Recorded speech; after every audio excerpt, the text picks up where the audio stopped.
नमस्कार दोस्तों, कैसे हैं आप सब? आप सभी को करवा चौथ की ढेर सारी शुभकामनाएं। तो चलिए, करवा चौथ की तैयारी मेरी स्टार्ट हो गई है, जो कि मेहंदी लगाने से स्टार्ट होती है। एक दिन पहले ही मैं मेहंदी लगा लेती हूँ और उसके फिर अगले दिन ढेर सारे पकवान बनाती हूँ अपने घर पे। वैसे रात में 3 बजे मैं फिर सरगी करने के लिए भी जागती हूँ, लेकिन कुछ खिलाता नहीं है, फिर भी थोड़ा सा शगुन करके पानी पी के मैं फिर सो जाती हूँ और ये सुबह की शुरुआत होती है। इसके लिए मैं सबसे पहले क्या करती हूँ ना, खीर बनाती हूँ, क्योंकि कोई भी काम की शुरुआत मीठे से होनी चाहिए। तो मैंने सबसे पहले यहाँ पे खीर बनाई है। उसके बाद अब ये फरा बनाने के लिए मैंने चने की दाल को पीस लिया है, उसका मसाला रेडी किया है और आटा सान के रख दिया है, ताकि मैं फिर इसकी पूड़ियाँ बना सकूँ बाद में। ये देखिए, यहाँ मेरी खीर लगभग बन चुकी है। सारा दिन करवा चौथ का ना वैसे कैसे बीत जाता है ये पता नहीं चलता है, क्योंकि इतना सारा व्यंजन जो बनाना रहता है, ये व्यंजन बनाते बनाते ही शाम हो जाती है, कि बस फिर सारा दिन बीत जाता है और बिल्कुल भी पता नहीं चलता है। ये देखिए, अभी ये मेरा फरा बनने जा रहा है। वैसे तो माता रानी को 56 भोग लगते हैं, लेकिन अब जितना आप बना सको, जितनी आपकी क्षमता हो, आप उतना बना लेना चाहिए। तो मैं यहाँ पे 7 तरीके का व्यंजन बनाती हूँ इस करवा चौथ में, और फिर माता रानी को भोग लगाती हूँ। लेकिन इस करवा चौथ पे मेरी तबीयत थोड़ी डाउन थी। मैंने इस व्लॉग में सोचा कि स्टार्टिंग में ही बात करूं, लेकिन नहीं बात कर पा रही थी, बोल नहीं पा रही थी मैं, क्योंकि मुझे कुछ फीवर जैसा फील हो रहा था। बस रिकॉर्डिंग कर लिया, इसलिए बाद में मैं आपको बता रही हूँ कि मैंने कैसे कैसे तैयारियाँ की। ये देखिए, यहाँ पे मेरा फरा रेडी हो गया। ये मेरे 2 आइटम रेडी हो चुके हैं। पहली तो खीर बनी है और दूसरा यहाँ पे फरा बन के रेडी हो गया है। अब हम चलेंगे तीसरे आइटम की तरफ। इसके लिए मैंने यहाँ पे गुड़ को गला लिया है और अब हम बनाएंगे गुड़ के गुलगुले, जो कि आटे में गुड़ का जो सीरा बनाते हैं हम, उसे डाल के घोल करके और फिर उसकी पकौड़ियाँ बनाते हैं, उसी को गुलगुला कहते हैं। तो पहले मैंने उस आटे को भी फुला के रख दिया है। अब ये मैं कढ़ी बनाने के लिए तैयारी कर रही हूँ। इसके लिए मैंने एक साइड कढ़ाई रख दी है, गर्म हो जाए पकौड़ियों के लिए, दूसरी तरफ भी रख दिया है पानी गर्म होने के लिए। ये है तीसरा आइटम। कढ़ी के लिए यहाँ पे मैं बेसन फेंट रही हूँ।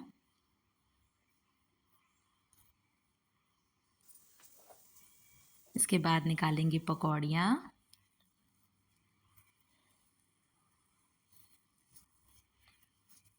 एक के बाद एक लगातार आइटम बनाना होता है ना, तो कुछ कुछ तैयारियां इधर उधर करके ही हो पाती हैं इसमें, कभी कुछ कभी कुछ।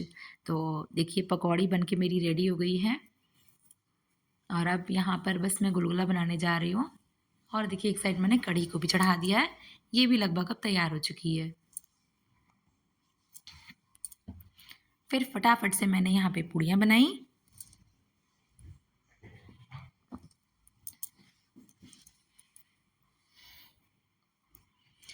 इन लास्ट तक ना मेरी तबीयत ऐसी लग रही थी कि बस अब मैं खड़ी नहीं हो पा रही हूँ, मेरी कमर वगैरह सब बहुत दर्द करने लगी थी खड़े खड़े। अब ये जा रहे हैं हम छठा आइटम बनाने, जो कि है मालपुआ। अब तक मैंने यहाँ पर खीर, कढ़ी, फरा और गुलगुला, चावल, इतनी चीज़ें रेडी कर ली थी। उसके बाद लास्ट में ये मालपुआ बनाना था, तो फिर बस बिल्कुल मेरी हालत डाउन ही होती जा रही थी। तो मैंने बस सिर्फ एक ही मालपुआ बनाया। उसके बाद आप बताइए क्या हुआ होगा। उसके बाद ये हुआ कि फिर मेरे हस्बैंड आ गए और फिर उन्होंने संभाला, जो कि उन्होंने कभी नहीं बनाया है, लेकिन फिर मेरी कंडीशन देखते हुए उन्होंने कहा लाओ मैं बना देता हूँ। तो फिर बस उन्होंने फिर ट्राई किया। ये देखिए, ये वही बना रहे हैं।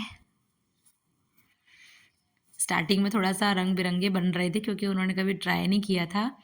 फिर बनाते बनाते ना देखिएगा कमाल। ये देखिए, वो भी सीख गए उसी दिन कि मालपुआ गोल गोल कैसे बनाते हैं। वो बोल रहे थे मेरी रिकॉर्डिंग मत करो, मैंने बनियान पहनी है, बट इतने अच्छे हस्बैंड हों आपकी हेल्प करने वाले, तो भला मैं कैसे ना रिकॉर्ड करूं। फाइनली यहाँ पर मेरे सारा व्यंजन बन के तैयार हो जाता है और मैं इन सबको डाइनिंग टेबल पे सेट कर देती हूँ, कि फिर पूजा के बाद मुझे यहाँ पे और कुछ ना करना पड़े। तो ये देखिए, कढ़ी, गुलगुला, मालपुआ, पूड़ी, फरा, चावल, खीर और मिठाइयाँ, सब कुछ यहाँ पे बिल्कुल रेडी हो चुका है पूजा के लिए। आज तो मैं इतने अच्छे से आप लोगों से बोल पा रही हूँ ना, मैं कि तो उस टाइम पूजा करने तक तो लग रहा था कि शाम की पूजा आज ठीक से कर पाऊँगी कि नहीं कर पाऊँगी मैं। बट माता रानी की कृपा से फिर सब मैं संभल गई, थोड़ा रेस्ट किया मैंने ये सब खाना पीना बनाने के बाद ना, तो फिर थोड़ा मुझे ठीक लगा। तो फिर मैं दोबारा से उठी और अब आंगन में माता रानी के बैठने की व्यवस्था कर रही हूँ। हर साल मैं अपनी ये पूजा आंगन में करती हूँ। ये पूजा खुले आंगन में की जाती है। ये माता रानी की स्थापना के लिए मैं यहाँ पर बना रही हूँ चौक, जो कि आटे से बनाया जाता है।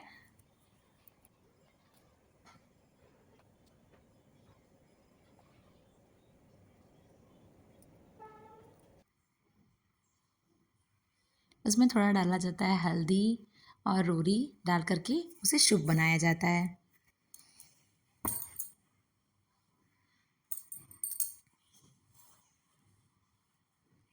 ये देखिए अब मेरा चौक यहाँ पे बन चुका है।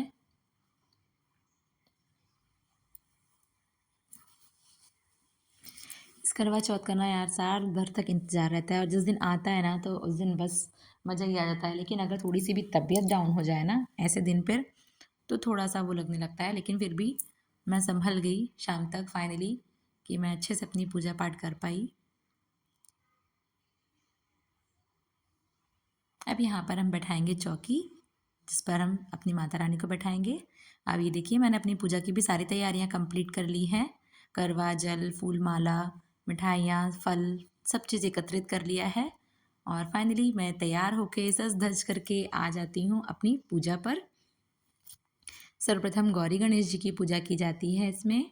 वैसे तो हर पूजा में ही गौरी गणेश की पूजा सर्वप्रथम होती है, तो यहाँ पर भी बस मैं अपने गौर सपाड़ी की पहले पूजा करूँगी। उसके बाद माता रानी को स्नान कराऊंगी।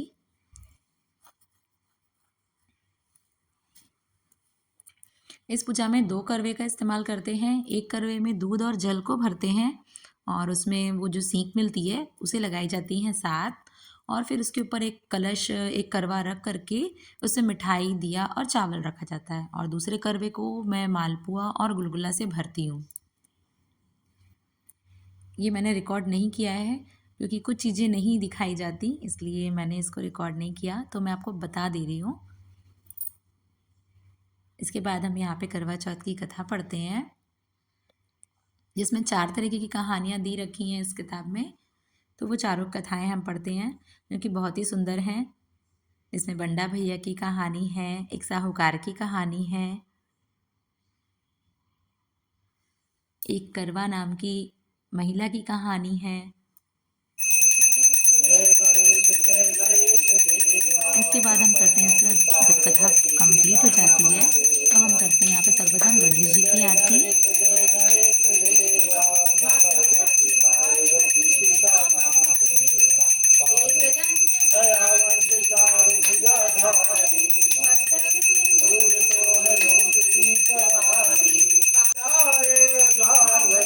उसके बाद करते हैं माता करवा की आरती।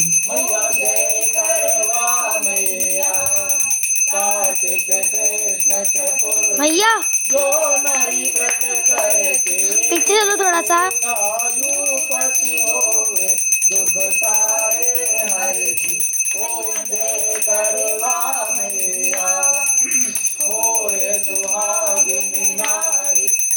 संपत्ति पाए गणपति बड़े दयालु विघ्न सभी नाशे ओम जय करवा। जय माता दी। करवा माँ सभी का सुहाग अमर रखें, सभी स्त्रियों को सौभाग्य का वरदान दें। यहाँ मेरी पूजा संपन्न हो चुकी है। इसके बाद मेरी सखियाँ आ जाती हैं और हम सब फिर बैठ कर के चाँद निकलने का इंतज़ार कर रहे होते हैं कि अब चाँद निकलेगा, तो हम जा कर के उनकी पूजा करेंगे।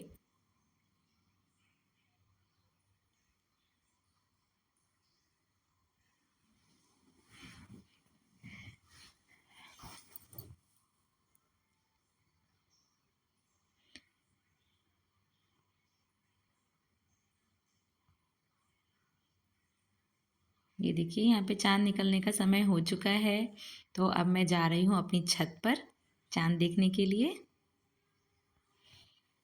इसमें वो जो दूध और जो जल भरा हुआ है और जिसके ऊपर दीपक मिठाई रखी जाती है वो वाला करवा लेकर के ऊपर जाया जाता है।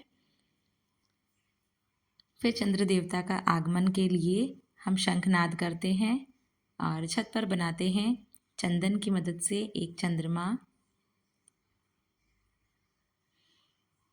उनका प्रतिरूप बना करके चांद का उनकी पहले पूजा करते हैं। उन पर अक्षत, फूल और ये जो दीपक लेके हम गए ना ऊपर, उसको फिर वहाँ पे रखते हैं।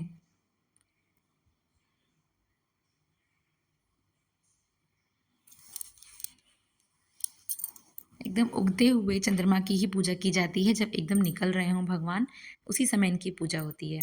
उसके बाद फिर हम यहाँ पर 4 फेरे लगाते हैं अपने बालों की लट निकाल करके, और हर एक फेरे पर ये सीख गिराते जाते हैं। मुझे इस फेरे में हर साल चक्कर आ जाता है फ्रेंड्स, क्योंकि मुझे गोल घूमने में चक्कर आता ही है और सारा दिन व्रत रहने से मेरा सर घूमने लगता है।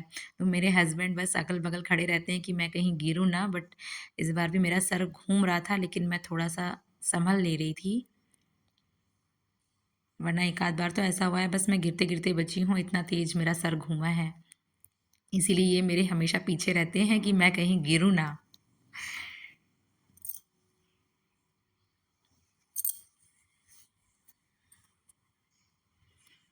टचवुड मेरे पति ना मेरा बहुत ध्यान रखते हैं, मेरे हर काम में मेरा बहुत साथ देते हैं। भगवान ऐसे पति सभी को दें। लास्ट में जो जल बचता है ना करवा में, उसे फिर हम चंद्र देवता को अर्पित कर देते हैं।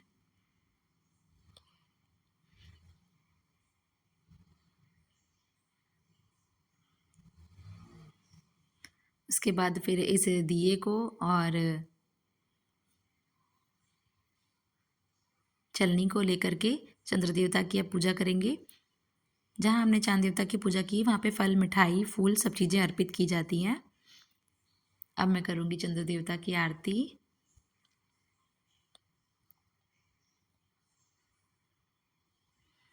अब इसके बाद मैं देखूँगी अपने पति देव को, अपने प्यारे से पति देव को। ये पूजा ऐसी होती है ना, करवा चौथ की जो पूजा है ना, वो सच में बहुत ही सुंदर लगती है, बहुत ही अच्छी लगती है। एक अलग सी ही बात होती है इस पूजा में कि वो जो पति पत्नी का जो रोमांस भी होता है ना, वो भी एकदम से खिल उठता है। जय हो चंद्र देवता की। उनके स्वागत में फिर शंखनाद करके ये मेरी पूजा संपन्न होती है।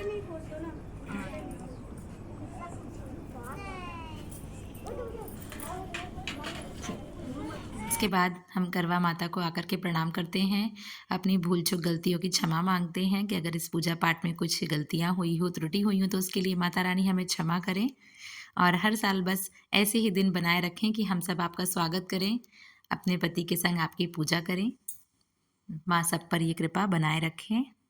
और फिर पतिदेव के हाथों से मिलता है जलपान। देखिए मेरे पतिदेव कितने खुश हैं मुझे खिला पिला के। सो फ्रेंड्स, ये था मेरा छोटा सा व्लॉग। तो आप सब इस व्लॉग को पूरा ज़रूर देखिएगा, और अगर पसंद आए तो ढेर सारा प्यार दीजिएगा। सो आप सभी को भी हैप्पी करवा चौथ।